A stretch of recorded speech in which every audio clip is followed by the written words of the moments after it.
This board is more powerful than the original two-wheel drive Exway Atlas. The Flex now comes in 3 versions: the Basic Flex, Flex ER, and the Flex Pro. What's different about the Flex Pro? Which one should you get? Should you upgrade? And where is the review of the Atlas Pro? Keep watching to find out. But if you just bought the Flex ER, stop watching now.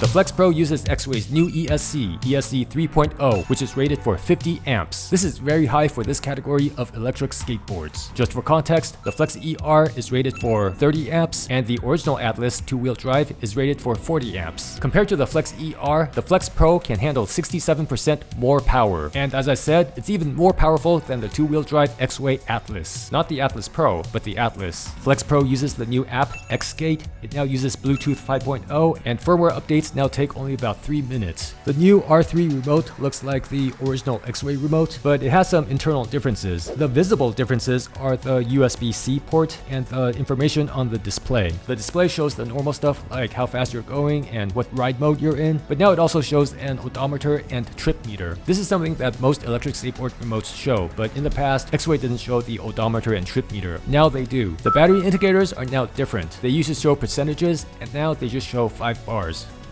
Too bad. The remote now has a settings menu, so you can turn features on or off without having to go through the app. For fine-tuning, you still have to use the app, but for just turning stuff on and off, you can now just use the remote.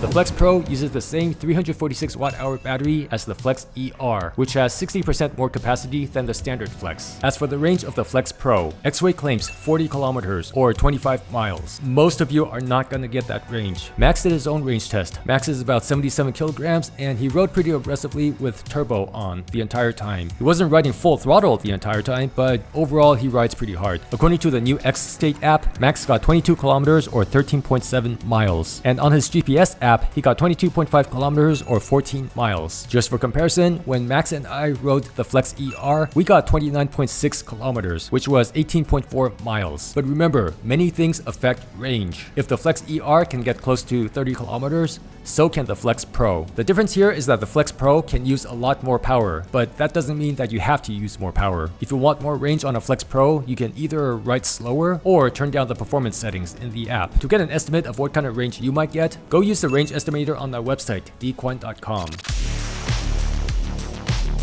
The Flex Pro currently only comes with belt drive. Hub motors will come later. Because it's belt drive, you can use a bunch of different types of third-party wheels. And Exway actually sells more different kinds of pulleys than most of its competitors, so you have a lot more wheels to choose from. The motors on the Flex Pro are the same motors on the original Exway Atlas. The stator size is 42 by 40 and the rotor size is 52 by 60. E-skate manufacturers usually show only the rotor size, but the size that matters more is the stator size. The Flex Pro continues to use the excellent Trist trucks. The trucks are forged with parts of them CNC machined. The bushings are the same as the ones on the standard Flex and the Flex ER. Just like the other Flex models, the Flex Pro is great to carve straight out of the box. The stock bushings are already great. The wheels on the Flex Pro are the same street wheels on the Exway Atlas. They are 90 by 64 millimeters, so a little bit taller and a little bit wider compared to the basic Flex and the Flex ER. They feel about the same, but technically a bigger wheel will roll over more stuff, and a wider contact patch should give you better grip.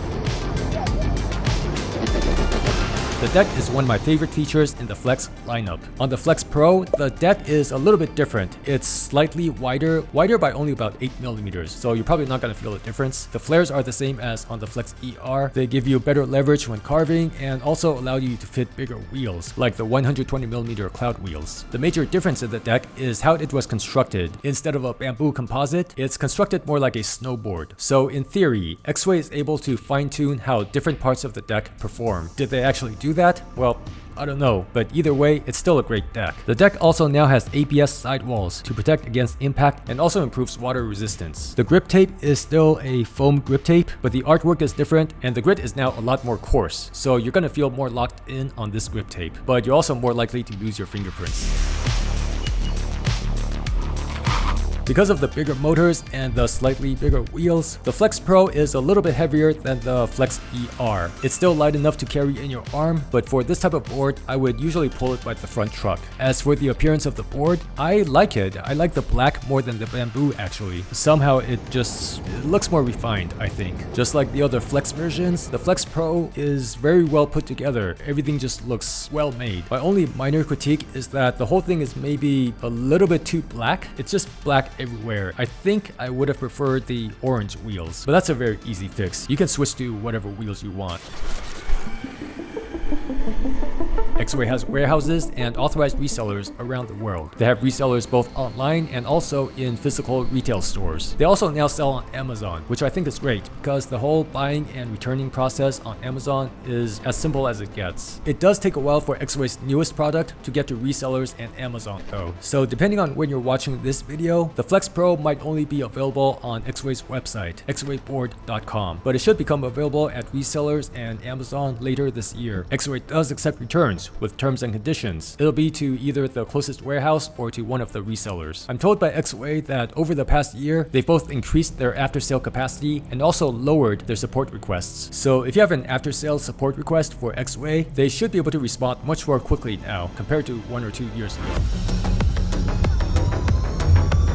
The Flex Pro brings power previously found only on all-terrain boards to the street longboard category. It's basically for people who like the Flex but want more power. If you're a complete beginner and you're worried that this board might be too powerful, you should know that all Exway boards ship by default in a beginner mode. To unlock the full performance, you need to either go into the app or turn on turbo mode using the system menu on the remote. The extra power would be great for people who are heavier and people who live on hills, or both, and also for the adrenaline junkie who like to ride hard. If you already have an Exway Flex, should you upgrade? The main difference between the standard Flex and the Flex ER is the battery capacity, and the main difference between the Flex ER and the Flex Pro is the power and performance. The Flex Pro feels considerably more powerful than the standard Flex and the Flex ER, but there's also a notable difference in price. At the time that I'm filming this, I don't know the final price of the Flex Pro, but I'm told that it should be about $1,000. So it's going to be a couple $100 more than the Flex ER. So if you already have an Exway Flex, whether the standard Flex or the Flex ER, do you want to spend $1,000 on the Flex Pro? Well, that's kind of up to you. Now, if you just recently bought the Flex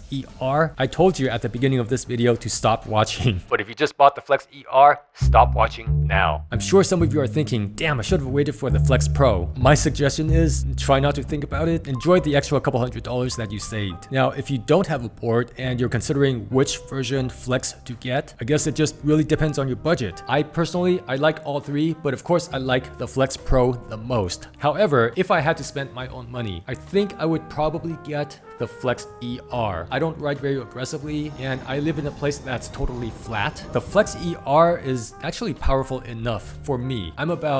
Currently I'm about 76 kilograms. I gained weight while I was in the US. I'm trying to bring that down again to about 72. So for me, a very powerful board is not necessary. It's nice to have, but it's not necessary. If you have any thoughts on which one you would get, let me know in the comments.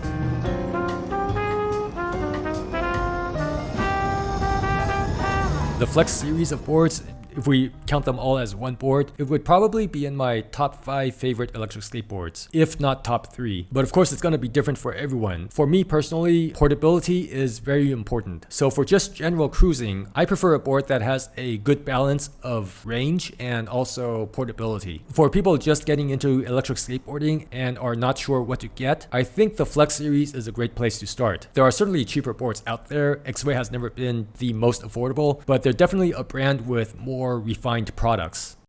Okay, now about the Atlas Pro review. I know it's been a while since my intro video about the Atlas Pro. Here's the thing, I really wanted to review it with the aux pack battery pack. So the aux pack is this external battery pack that mounts onto the top of the Atlas Pro and later on the Atlas, and it's supposed to more than double the range of the Atlas Pro. I think this is an essential feature, not just for the Atlas Pro, but for production electric skateboards in general. Like I've said, I need a board that's portable. useful. But if you just keep on packing more and more batteries, the board just keeps on getting bigger and heavier. With the external battery pack, you have a choice. When you need more range, then you put on that extra battery. When you don't need that extra range, then you have a more portable board. So I wanted to review it with the aux pack, but the aux pack got delayed, and I figured, okay, I can wait a little bit, but then it got delayed a little bit more, and then a little bit more. So here we are. I'm supposed to be getting the aux pack this week, so it's coming. Max and I, we have 2 Atlas Pros, and we're gonna cover the board